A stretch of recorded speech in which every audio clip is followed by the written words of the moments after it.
어우, 너무 많이 읽다. 네, 안녕하십니까 여러분. 역사는 최태성 열심히 막 달려왔습니다. 네, 사실 뭐 이 시대를 뭐 이렇게 뭐 빠르게 훑어보고 싶은 마음은 사실 뭐 없습니다. 가슴 아픈 시기잖아요. 일제 강점기 이제 시작됐습니다. 1910년 8월 29일 나라가 망했고요.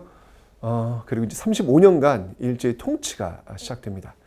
과연 그들은 우리는 어떻게 통치했을까? 자, 이 부분 여러분들 한능검에서 너무너무 중요하게 다루는 부분. 두 문제는 깊이 있고 나오는 그런 부분이에요. 정말 중요한 부분이고요. 그리고 어려운 부분이 아니라 아주 쉬운 부분이기 때문에 여러분들이 반드시 확보하셔야 될 점수. 적어도 5점 또는 6점이 걸려 있는 정말로 꼭 가져가셔야 되는 점수가 바로 여기서 나오니까 여러분들 집중하시고요. 네, 일제가 우린 어떤 방식으로 통치를 했는지 그 내용 지금부터 한번 살펴보도록 하겠습니다.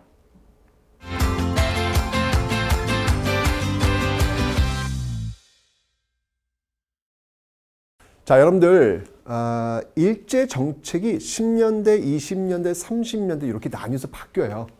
예, 그래서 여러분들은 10년대 주머니, 20년대 주머니, 30년대 주머니 만드셔가지고 거기다가 쏙 집어 넣으시면 되는 겁니다. 아시죠, 여러분들? 자, 정말 중요한 파트예요. 정치와 경제로 나눠 볼 텐데 여기가 지금 어떤 시기냐면 일제강점기 전체를 제가 한번 좀 숲을 한번 좀 보여드릴게요.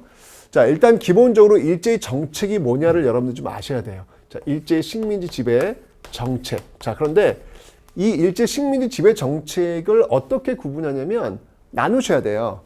먼저 10년대, 그 다음에 20년대, 그 다음에 30년대 이렇게 나누셔야 돼요.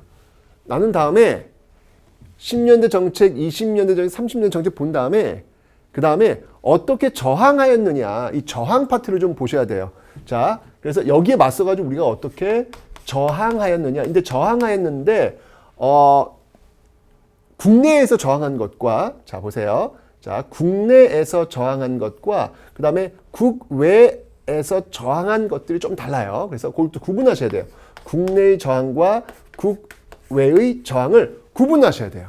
그래서 10년대 이러한 정책에 맞서서 우리가 어떻게 저항했는지 보시고 20년대도 저항을 어떻게 했는지 보시고 30년대도 국내 저항 보시고 그 다음에 국외에서 우리가 어떻게 저항했는지 20년대 국외에서 어떻게 저항했는지 30년대 국외에서 어떻게 저항했는지 이렇게 나눠서 보는 거야.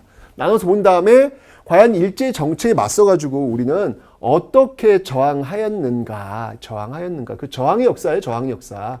그래서 10년대 우리는 여기에 맞서서 어떻게 저항하였는가 이 저항의 역사 공부하실 거고 또 20년대도 마찬가지로 우리가 어떻게 저항했는지 공부할 것이고 30년대도 마찬가지로 우리가 어떻게 저항했는지 그 저항의 역사를 공부하시는 겁니다. 이런 방법이에요. 그래서 일제 정책들 공부하시고 우리가 어떻게 저항했는지 두 파트예요. 두 파트. 예, 두 파트로 나누어서 우리가 접근을 하시면 되겠다라고 하는 파트. 요거 여러분들 기억을 좀 해놓으시면 되겠습니다. 일제의 식민지배 정책과 우리가 맞서 싸웠던 저항.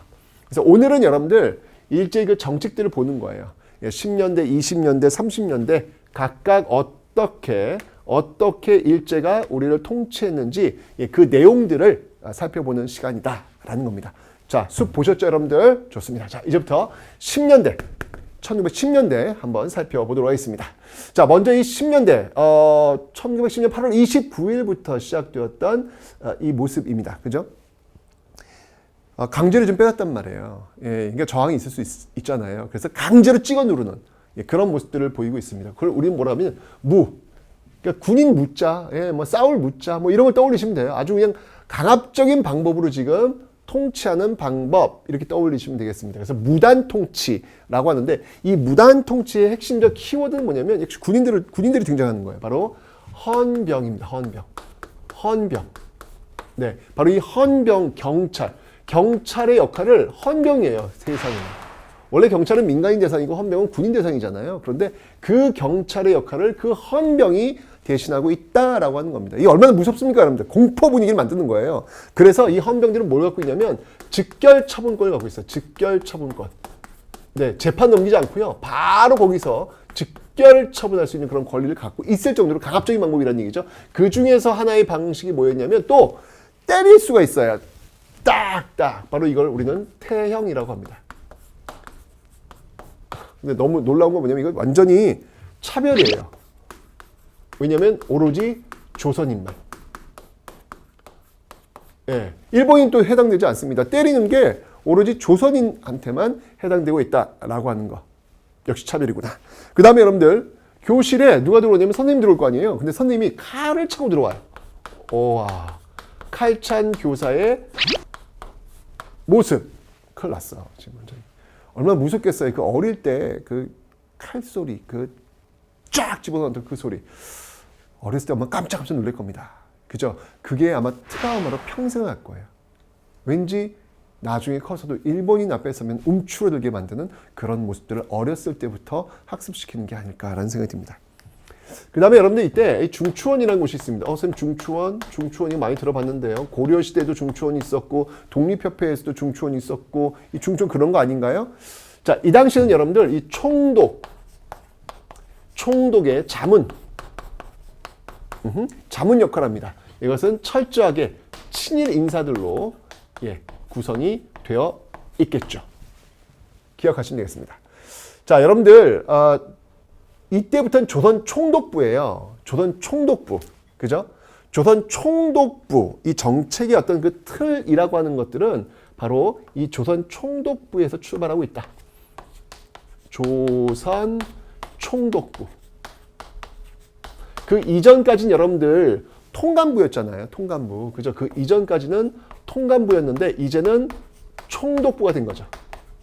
통감부에서 총독부로 지금 오고 있는 이 모든 권력은 다 이 총독에서 출발하고 있습니다.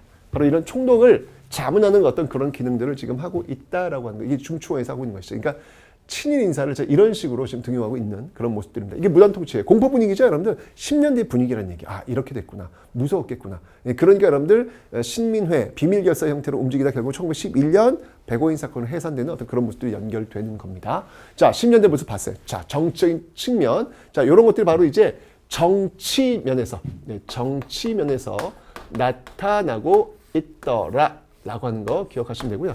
자, 이제 다음은 여러분들 경제적인 측면을 한번 좀 살펴보도록 하겠습니다. 경제적인 측면에서는 어떻게 이루어졌는지 한번 살펴보도록 하죠. 자, 경제적인 측면에서는 여러분들 일단 지금 식민지 했어. 그럼 뺏어야 될 거 아니야. 뭘 뺏어? 식민지니까 땅 뺏어야죠. 그죠? 그래서 바로 이 토지조사 사업이라는 것을 실시합니다. 사실 이 토지조사 사업의 어떤 그 준비라고 할까요? 이런 준비들은 이미 그 이전부터 연습되어져 있었어요. 그 회사가 뭐였냐면 바로 동양척식 주식회사라는 겁니다. 동양척식 주식회사. 이런 회사를 이미 구한말에 세워요. 구한말 1908년입니다. 1908년도에 세워가지고 이미 바로 이렇게 1910년대 이 토지조사 사업을 시행할 때 착착착착 준비를 다 해놓은 것이죠. 돈 억수로 법니다. 총독부로부터 이 땅 받아가지고요. 그걸로 조선에 온 그 일본인 이민자들 싸게 나눠주면서 굉장히 돈을 많이 벌었던 그런 회사가 바로 동양척식 주식회사가 되겠습니다. 계속해서 일제강점기 연결되고 있는데 토지조사 사업은 뭐냐면 조선인들한테 너희들 땅 있어? 그러면 신고하라는 거예요. 신고 안 해? 안 하면 그건 뺏는 거예요. 자, 그래서 증거에 입각해서 너희들이 증거에 입각해서 신고하라는 거예요. 신고. 근데 그 양식이 너무 어렵다? 너무 어려워. 저도 사실은 세금 낼 때 분명히 한글 양식이에요. 근데 하나도 모르겠어. 무슨 말인지 너무 어려워. 용어들이. 그런 어떤 심정이 아니었을까라는 생각이 들어요. 분명히 서식은 막 어려운 한자 막 일본어로 써 있을 거 아니에요. 얼마나 어려웠겠어요. 그죠? 근데 신고 안 하면 뺏긴단 말이에요. 그 다음에 여러분들 이런 것들을 했던 그 목적이 뭐였냐면 과연 왜 얘들은 이런 일을 했을까? 바로 재정 확보입니다. 이제 식민 통치를 위해서는 돈이 필요할 거 아니에요. 그 돈을 확보하려면 재정 확보죠. 항상 토지 조사 사업은 이 세금을 걷는 것과 관련되어 있습니다. 그죠? 이 재정 확보뿐만 아니라 이를 통해서 그들은 그렇게 이제 이야기를 하는 것이죠. 근대적 토지 소유권을 확립하기 위한 목적이었다. 뭐 이렇게 얘기를 해요. 네. 사실 이 근대적 토지 소유권 확립은 여러분 이미 그 대한제국 때 지계 발급에서 우린 이미 시행하고 있었습니다. 그래서 이들이 처음이 아니란 얘기죠. 근데 이런 것들을 지금 빙자해가지고 우리 어떤 그 토지에서 나오는 세금 이런 것들을 확보해서 식민 통치를 용이하게 하기 위한 그런 모습들 이렇게 나오는 겁니다. 당연하죠. 10년대 뭐 식민지 만들었으니까 이거부터 해야죠. 세금 걷는 거, 땅 뺏는 거 이거부터 해야 될 거 아닙니까? 그죠? 그 다음에 여러분들 그 결과를 한번 볼게요. 자, 그렇다면 이 토지 조사 사업의 결과는 어떻게 나왔을까? 자, 이 과정 속에서 여러분들 바로 이렇게 근대적 토지 소유권 이런 확립이라는 걸 과정을 통해 가지고 어떻게 했냐면 사실 그 이전까지만 해도 조선시대 때까지만 해도 뭐가 있었냐면 경작권이라는 게 있었어요. 경작권. 그 토지의 소유주는 아니지만 그 토지를 소작한 거죠. 지주로부터 땅을 빌려서 소작한 거예요. 그것도 아니고 권리야. 이 권리는 지주도 함부로 할 수 없어. 우리 할아버지가 이 땅을 부쳐 먹었고 소작했고 우리 아버지가 이 땅을 부쳐 먹었고 소작했고 그럼 나도 이 땅을 소작하는 거예요. 그리고 우리 아들도 이 땅을 소작하는 거예요. 네. 내 땅은 아니지만 여기서 내가 경작할 수 있는 그 권리를 주었단 말이야. 그런데 인정하지 않아요. 이 과정을 통해서 인정하지 않아가지고 완벽하게 이 계약제로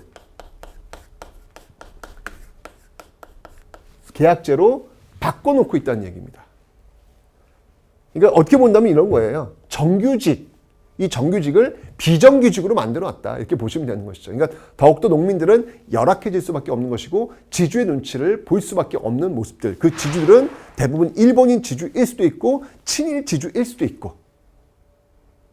더욱더 기세등등해진 모습들이 나타나겠구나. 농민들의 삶이 어려워지겠구나. 뭐 이런 것들이 지금 그림이 그려지시죠, 여러분들? 이게 바로 1910년대 토지 조사 사업입니다. 또 있어요. 이 10년대 여러분들 지금 이제 우리를 통치해야 될 거 아니야. 그러니까 법령을 많이 만들어요. 그래서 무슨 령 정말 많이 만들어. 광업령, 상업령 굉장히 많이 만드는데 그 중에 하나가 바로 이 대표적인 회사령이라는 겁니다. 이 회사령의 핵심은 뭐냐면 회사를 세울 때 허가받으라는 거예요. 조선 총독부의 허가를 받으라! 라고 하는 겁니다. 그러면 우리나라 기업들이 우리나라 자본을 갖고 이제 회사를 세우려고 그래. 허가 내줄까 안 내줄까? 잘 안 내주겠죠. 이렇게 되면서 자연스럽게 민족 자본이 도태하는 그런 결과를 가져오겠네요. 야, 구한말에 여러분들 그 메가텍 화폐 정리 사업으로 민족 자본이 한번 큰 타격을 받았는데 이제 일제 강점기 되면서 1910년대 또 이 회사령이라는 방식을 통해서 또 한번 민족 자본이 큰 타격을 받게 되는 이런 상황들. 이래저래 민족 자본이 성장할 수 있는 그런 여정이 없구나라고 하는 그런 모습들 나타나고 있습니다. 자, 그런데 이렇게 지금 강압적인 방법으로 밀어붙이고 있는 이런 모습들 속에서 결국 터집니다. 뻥 하고 터집니다. 찍어 누르면 될 줄 알았는데 그렇지 않더라는 것이죠. 자, 그 출발점이 되는 게 바로 이 고종의 죽음이에요. 이 고종의 죽음을 계기로 해서 많은 사람들이 모이게 됩니다. 그 모이게 된 것을 활용하면서 일으켰던 사건이 있으니 그것이 바로 3.1운동이더라 라고 하는 것이죠. 1919년에 전개되었던 이 3.1운동. 거족적 민족항쟁.